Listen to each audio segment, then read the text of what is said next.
Hello friends, स्वागत है आप सभी का आपके अपने यूट्यूब चैनल ज्ञानपीठ प्लेटफॉर्म में। जैसे कि आप लोग वीडियो का थंबनेल देखकर पता कर ही लिए होंगे कि आज हम लोग इस वीडियो में क्लास 10th साइंस के मोस्ट रिपीटेड क्वेश्चन को देखने वाले हैं, जो कि बोर्ड में पिछले 4 बार 5 बार ऐसे करके पूछा गया है। और ये सारे क्वेश्चन बहुत ही ज़्यादा इम्पोर्टेंट है। और यदि आप अपने बोर्ड के एग्ज़ाम में अच्छे मार्क्स स्कोर करना चाहते हैं तो प्लीज़ इस वीडियो के लास्ट तक ज़रूर बने रहिएगा, क्योंकि मेरे कराए हुए सारे क्वेश्चन बहुत ही ज़्यादा इम्पोर्टेंट है। तो चलिए फिर हम लोग अपने वीडियो को स्टार्ट करते हैं। जैसे कि हमारा पहला क्वेश्चन है, if a round green seed pea plant R capital R and small Y Y is crossed with wrinkled yellow seed pea plant small R and capital Y Y the seeds production in F1 generation are. ये question CBSE 2017, 16, 14 और 13 में पूछा गया question है।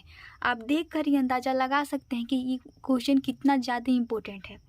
तो इसका option A है round and yellow, B round and green, C wrinkled and green and option number D है विंकल्ड एंड येलो। हम लोग को पता है कि F1 जनरेशन में जो डोमिनेंट कैरेक्टर होते हैं वही शो होते हैं। तो यहाँ पे जब ये दोनों पी प्लांट आपस में क्रॉस करेंगे तो हमको यहाँ पे राउंड और येलो मिलेगा, इसीलिए यहाँ हमारा ऑप्शन नंबर ए करेक्ट होगा। अब हमारा नेक्स्ट क्वेश्चन है question number 2, which of the following statement is not true with respect to variation. ये क्वेश्चन CBSE 2014, 10 और 11 में पूछा गया क्वेश्चन है। ये भी क्वेश्चन बहुत ही ज़्यादा इम्पोर्टेंट है और इसका ऑप्शन ए है all variation in species have equal chance of survival, B change in genetic composition result in variation, option number C है selection of variation by environment factor from the basis of evolutionary process and option number D है variation in minimum in asexual reproduction. यहाँ पे 2014 दो बार लिखा गया है, लेकिन यहाँ पे गलत हो गया है लिखने में, लेकिन ये क्वेश्चन रियली में 4 बार बोर्ड में पूछा गया है। यहाँ पे कुछ और होगा, या इसका हम लोगों से पूछ रहा है कि वेरिएशन के रेस्पेक्ट से इसमें से कौन सा जो स्टेटमेंट है वो सही नहीं है। तो यहाँ पे option number A variation in species have equal chance in survival, ये गलत है, क्योंकि जो वेरिएशन होते हैं स्पाइसेस में सबका जीने का, सबके सर्वाइवल होने के इक्वल चांसेस नहीं होते हैं। अब हमारा नेक्स्ट क्वेश्चन है question number 3, ethanol react with sodium and form 2 product, these are sodium ethanoid and hydrogen, B sodium ethanoid and oxygen, option C है sodium ethoxide and hydrogen and option number D है none of this. ये question CBSE 2017, 16, 14 और 11 में पूछा गया question है। आप देख सकते हैं कि मेरे द्वारा कराए गए क्वेश्चन कितने ज़्यादा इम्पोर्टेंट है और कितने बार बोर्ड में पूछे गए क्वेश्चन है। तो प्लीज़ आप इन सारे क्वेश्चन को अच्छे से याद कर लीजिएगा और समझ ज़रूर लीजिएगा, ताकि ये क्वेश्चन चाहे इसके बेस पर कोई भी क्वेश्चन आए तो आप अच्छे से इसको सॉल्व कर पाएँ। यहाँ पे जो हमारा करेक्ट आंसर होगा वो होगा ऑप्शन नंबर सी से सोडियम एथॉक्साइड एंड हाइड्रोजन। अब हमारा नेक्स्ट क्वेश्चन है question number 4, which among of the following are unsaturated hydrocarbon. ये सिंबल ये शो करता है कि जो भी ऑप्शन होंगे उसमें दो आंसर करेक्ट होंगे, मतलब मल्टीपल चॉइस है। तो यहाँ पे पूछ रहा है कि इसमें से अनसैचुरेटेड हाइड्रोकार्बन कौन से हैं। तो हम लोग को पता है कि जिस कंपाउंड में सिंगल बॉन्ड होता है उसी को हम लोग सैचुरेटेड कहते हैं, बाकी जिस कंपाउंड में डबल या ट्रिपल बॉन्ड होता है उसको हम लोग अनसैचुरेटेड कंपाउंड कहते हैं। क्वेश्चन बहुत आसान है और देखिए 2017, 14 और 12 में पूछा गया क्वेश्चन है। तो इसका करेक्ट आंसर होगा ऑप्शन नंबर बी और ऑप्शन नंबर डी। यहाँ पे तो दिख रहा है कि डबल बॉन्ड है, लेकिन बी वाले में यहाँ पे कार्बन कार्बन के बीच में ट्रिपल बॉन्ड है, तभी ये कंपाउंड बन पाएगा। अब हमारा नेक्स्ट क्वेश्चन है question number 5, name the compound CH3 single bond CH2 single bond CHO। यहाँ पे CHO है, मतलब यहाँ पे ऑप्शन ए है प्रोपेनॉल, बी प्रोपेनॉन, सी एथेनॉल और ऑप्शन नंबर डी है इथेनॉल। ये क्वेश्चन सिर्फ से 2016 और 14 में पूछा गया क्वेश्चन है और इसका करेक्ट आंसर होगा ऑप्शन नंबर डी इथेनॉल, क्योंकि CHO के कारण इथेनॉल हो जाएगा। अब हमारा नेक्स्ट क्वेश्चन है question number 6। The movement of shoot towards light is A geotropism, B hydrotropism, C phototropism and option number D है कीमोट्रोपिज्म। ये क्वेश्चन CBSE 2020 और 16 में पूछा गया क्वेश्चन है। देखिए पूछ रहा है कि जो सूट होता है लाइट के टुवर्ड्स मूवमेंट करता है वो किसके कारण होता है। तो यहाँ पे लाइट यानी फोटो, तो यहाँ पे ऑप्शन नंबर सी बिल्कुल करेक्ट होगा, फोटोट्रोपिज्म। अब हमारा नेक्स्ट क्वेश्चन है question number 7। Which among of the following disease is not sexually transmitted. ये क्वेश्चन CBSE 2013, 12 और 11 में पूछा गया क्वेश्चन है। हम लोगों से पूछ रहा है कि इनमें से कौन सा ऐसा डिजीज़ है जो सेक्सुअली ट्रांसमिट नहीं होता है। ऑप्शन ए है syphilis, B hepatitis, C HIV AIDS and option number D है गोनोरिया। यहाँ पे ऑप्शन नंबर बी हेपेटाइटिस बिल्कुल करेक्ट होगा, क्योंकि ये सेक्सुअली ट्रांसमिटेड डिजीज़ नहीं है, बल्कि यहाँ पे सिफिलिस, HIV और गोनोरिया सेक्स के द्वारा होते हैं। अब हमारा नेक्स्ट क्वेश्चन है question number 8। New species may be formed if. ये भी क्वेश्चन के मल्टीपल आंसर होंगे। A DNA undergo significant change in germ cell, B chromosome numbers change in gamete and option number C है there is no change in genetic and option number D है does not take place in matting. ये question CBSE 2015, 14 और 12 में पूछा गया question है। 3 बार board में पूछ दिया गया है इसको। यहाँ पे पूछ रहा है कि न्यू स्पीसीज कब फॉर्म होते हैं। तो DNA undergo significant change in germ cell, chromosome number change in gamete. यहाँ पे ऑप्शन नंबर ए और बी दोनों करेक्ट होंगे, क्योंकि मल्टीपल चॉइस था। यहाँ पे there is no change in genetic and does not take place in mating गलत है, बाकी ए और बी ऑप्शन जो है वो सही है। अब हमारा नेक्स्ट क्वेश्चन है question number 9। Magnification produce by rear view mirror fitted in vehicles, मतलब जो हमारे रियर व्यू मिरर होते हैं व्हीकल्स में जो लगे होते हैं वो मैग्निफिकेशन को उसके मैग्निफिकेशन क्या होते हैं। ये क्वेश्चन CBSE 2017, 16, 15, 11 और 10 5 बार बोर्ड में पूछा गया क्वेश्चन है। आप देख सकते हैं कि कितना इंपॉर्टेंट क्वेश्चन है। मैं आपको बता दूं कि आपका स्कोर कितना है, आप कितने क्वेश्चन इसमें से सही कर पाए हैं वो कमेंट में ज़रूर बताइएगा, क्योंकि यही सारी प्रैक्टिस आपका मार्क्स को डिसाइड करती है कि आपके बोर्ड एग्जाम में कितना मार्क्स आपका आएगा। यहाँ पे ऑप्शन ए है less than 1, B more than 1, C equal to 1 and option number D है depending upon position of object. तो यहाँ पे हमारा option number A less than 1 बिल्कुल करेक्ट आंसर होगा। अब हमारा नेक्स्ट क्वेश्चन है question number 10। Which of the following statement is correct. ये क्वेश्चन CBSE 2017, 15, 14 और 11 में पूछा गया क्वेश्चन है। A myopic eye see distinct object clearly, hypermetropic I see nearby object clearly, C myopic I see nearby object clearly and option number D none of these। हम लोगों से पूछ रहा है कि तीनों पॉइंट में से कौन सा ऐसा पॉइंट है जो सही है। तो मायोपिक आई सी डिस्टेंस ऑब्जेक्ट क्लियरली, जो जिस पर्सन को मायोपिया हुआ रहता है वो पास ही का ऑब्जेक्ट क्लियरली देख पाता है, दूर का नहीं देख पाता है। तो इसलिए हमारा ऑप्शन नंबर 1 गलत होगा। बी देखें तो hypermetropic eye see near by object clearly, जिसको हाइपरमेट्रोपिया हुआ रहता है वो पर्सन पास का जो ऑब्जेक्ट होता है उसको नहीं देख पाता, लेकिन दूर का ऑब्जेक्ट क्लियरली दिख पाता है। ये भी गलत हो गया। यहाँ पे ऑप्शन सी है myopic eye see near by object clearly, यही हमारा ऑप्शन सी बिल्कुल करेक्ट होगा। अब हमारा नेक्स्ट क्वेश्चन है question number 11। At noon the sun appears white is. ये क्वेश्चन CBSE 2016, 15, 12 और 11 में पूछा गया क्वेश्चन है। 4 बार बोर्ड में आया गया क्वेश्चन है। ए है list is scattered, B all colour of white light scattered, C blue colour is scattered most and option number D है red colour is scattered most.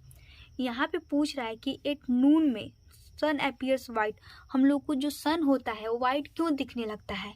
तो यहाँ पे हमारा option number A list is scattered होगा, क्योंकि जो rainbow होता है वो कंबाइन होके एक वाइट कलर में बनता है, और जब वो स्कैटर्ड ही नहीं होगा तो हम लोग को वाइट ही दिखेगा, इसलिए हमारा ऑप्शन नंबर ए करेक्ट होगा। अब हमारा नेक्स्ट क्वेश्चन है question number 12। What is the maximum resistance which can be made by using 5 resistor each of 1/5 ohm. ये क्वेश्चन सीबीएसई 2015, 13 और 12 में पूछा गया क्वेश्चन। सॉरी, यहाँ पे मैक्सिमम की जगह मिनिमम होगा, क्योंकि अगर हम लोग मैक्सिमम पे सॉल्व करें तो हमारे जो क्वेश्चन है उसमें उसका कोई ऑप्शन इसमें मैच नहीं कर रहा है, तो इसीलिए हमारा यहाँ पे मिनिमम। अब क्वेश्चन बन गया, what is the minimum resistance which can be made by using the 5 register each of 1/5 ओम। ये क्वेश्चन सीबीएसई 2015, 13 और 12 में पूछा गया क्वेश्चन है। हम लोगों से पूछ रहा है कि 1/5 का 5 रजिस्टर्स हैं और इन सबको हम लोग को जोड़कर मतलब मिनिमम रेजिस्टेंस क्या होगा। तो मिनिमम रेजिस्टेंस के लिए हम लोग क्या करते हैं, इन सारे रजिस्टर्स को हम लोग पैरेलली जोड़ देते हैं। तो जब पैरेलली जोड़ेंगे तो इसका ऑप्शन, जब पैरेलली जोड़ के और तब उसका रेजिस्टेंस निकालेंगे तो इसका ऑप्शन 1/25 ओम आएगा और ऑप्शन नंबर बी करेक्ट होगा। अब हमारा नेक्स्ट क्वेश्चन है question number 14, to convert an AC into DC generator. To convert an AC generator into DC generator, हम लोग को जो एसी जनरेटर होता है उसको डीसी जनरेटर में कन्वर्ट करने के लिए क्या करना होता है। Option A, split ring type commutator must be used. B, slip ring and brushes must be used. Option number C है a strong magnetic field has to be used and option number D है rectangular wire loop has to be used. ये question CBSE 2015, 14 और 13 में पूछा गया question है और यहाँ पे ऑप्शन नंबर ए बिल्कुल करेक्ट होगा, split ring type commutator must be use. अब हमारा नेक्स्ट क्वेश्चन है question number 15, the most important safety method used for protecting home appliances from short circuiting or overloading is। ये क्वेश्चन सीबीएसई 2017 और 13 में पूछा गया क्वेश्चन है और हम लोगों से पूछ रहा है कि कौन सा मोस्ट इम्पोर्टेंट सेफ्टी मेथड है जिससे हम लोग अपने होम अप्लायंसेस को शॉर्ट सर्किट या ओवरलोडिंग से प्रोटेक्ट कर सकते हैं। तो यहाँ पे हमारा ऑप्शन ए है earthing, B use of fuse, option number C है use of stabilisers and option number D है यूज ऑफ इलेक्ट्रिक मीटर।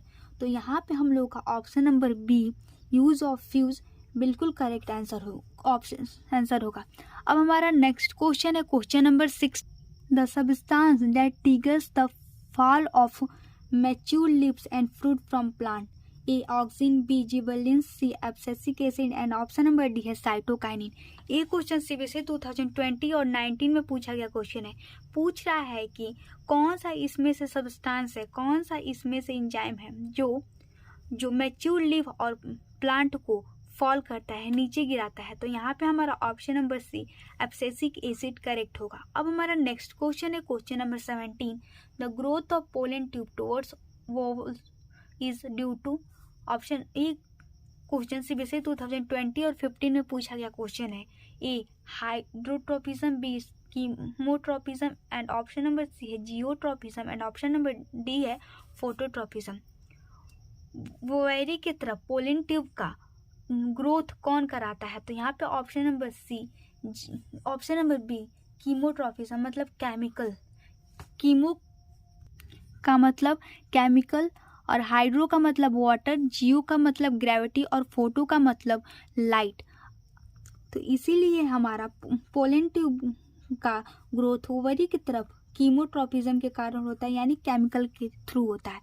अब हमारा ऑप्शन क्वेश्चन है question number 18, an element belong to third period and second group of the periodic table. Table it is A metal, B non metal, C metalloid and option number D है none of this. ये question CBSE 2015 और 11 में पूछा गया question है। पूछ रहा है कि एक एलिमेंट है जो थर्ड पीरियड और second group of the periodic table के third period and second group से बिलोंग करता है, तो वो मेटल होगा या नॉन मेटल होगा या मेटलॉइड होगा। पहले तो वो सेकेंड ग्रुप से बिलोंग करता है, तो उसकी वैलेंसी होगी वो 2 होगी और इसीलिए वो मेटल होगा। अब हमारा नेक्स्ट क्वेश्चन है question number 19, which of the following does not belong to the same homologous series. A CH4, B C2H2 and option number C है C3H8 and option number D है C4H8। ये question CBSE 2016, 15, 14 और 11 में पूछा गया question है। पता नहीं आप लोगों को दिख रहा है कि नहीं, लेकिन मैं बता दे रही हूँ, ये क्वेश्चन 16, 15, 14 और 11 में पूछा गया है।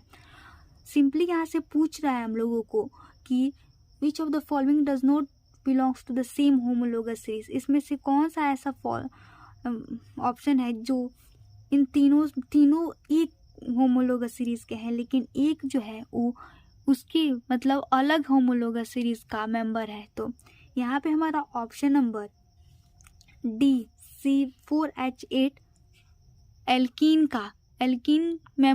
एल्कीन ग्रुप का मेंबर है, इसीलिए हमारा ऑप्शन नंबर डी करेक्ट होगा। अब हमारा नेक्स्ट क्वेश्चन है, during respiration the exchange of gases take place. ये क्वेश्चन CBSE 2013 और 10 में पूछा गया क्वेश्चन है। A trachea and larynx, B alveoli and lungs, and option number C है alveoli and throat, and option number D है throat and larynx. तो यहाँ पे हम लोगों से पूछ रहा है कि during respiration exchange of gases take place. यहाँ पे option number B alveoli and lungs होगा। अब हमारा यहाँ पे नेक्स्ट क्वेश्चन है 21 number the bluish colour of water in deep sea is due to. यहाँ पे ये है presence of algae and other plant, B reflection of the sky in water, and option number C है scattering of light, and option number D है absorption of light by सी। ये question CBSE 2015 और 11 में पूछा गया क्वेश्चन है। हम लोगों से जनरली पूछ रहा है कि जो समुद्र का गहराई का जो कलर होता है, पानी का जो कलर होता है वो ब्लूइश क्यों होता है। तो यहाँ पे हमारा option number C scattering of light के कारण होता है। अब हमारा नेक्स्ट क्वेश्चन है question number 22 the sky appears dark to passenger flying at very high altitude mainly because a scattering of light is not enough at such light, b there is no atmosphere at great heights, and option number C है the size of molecules is smaller than the wavelength of visible light, and option number D है the light get scattered towards the earth। ये question CBSE 2020 में पूछा गया question है और बहुत ही आसान क्वेश्चन है। यहाँ पे हमारा ऑप्शन नंबर बी करेक्ट होगा, there is no atmosphere at great height. Great height पे एटमॉस्फेयर न होने के कारण हम लोगों को सब कुछ ब्लैक, यानी जो पैसेंजर फ्लाइंग करते हैं उन सबको ग्रेट हाइट पे सब कुछ उन लोगों को ब्लैक ब्लैक दिखता है, क्योंकि वहाँ पे एटमॉस्फेयर नहीं होते हैं। अब हमारा यहाँ पे नेक्स्ट क्वेश्चन है question number 23 at noon the sun appears white is. ये क्वेश्चन CBSE 2016, 15, 12 और 11 में पूछा गया क्वेश्चन है। List is scattered, all the colors of white light is scattered, blue color is scattered the most, and red color is scattered the most। यहाँ पे हमारा option number A light colour is least is scattered. अब हमारा next question है question number 24 the proper representation of series combination of cell obtaining maximum potential. ये वाला ऐसे है बी फिर सी और डी। ये क्वेश्चन CBSE 2013 में पूछा गया क्वेश्चन है। पूछ रहा है कि सीरीज कॉम्बिनेशन मैक्सिमम पोटेंशियल के लिए सीरीज कॉम्बिनेशन में कौन सा ऐसा बैटरी का ज्वाइंट सही है। तो हमारा यहाँ पे ऑप्शन नंबर ए बिल्कुल करेक्ट होगा। अब हमारा नेक्स्ट क्वेश्चन है question number 25 in the given food chain suppose the amount of energy at the following trophic level is 5 kilojoule, what will be the energy available at the producer level। ये question CBSE 2017 और 12 में पूछा गया question है। Grass, फिर से grass ऊपर, frog, snake, hoc. ये क्वेश्चन बहुत आसान है, इसलिए इस क्वेश्चन का आंसर आप लोग कमेंट में दीजिएगा, क्योंकि ये क्वेश्चन बहुत ही आसान है। और प्लीज़ यदि आपको यह वीडियो अच्छा लगा हो तो प्लीज़ इस वीडियो को लाइक करिएगा और हमारे चैनल को सब्सक्राइब करना नहीं भूलिएगा। Thank you.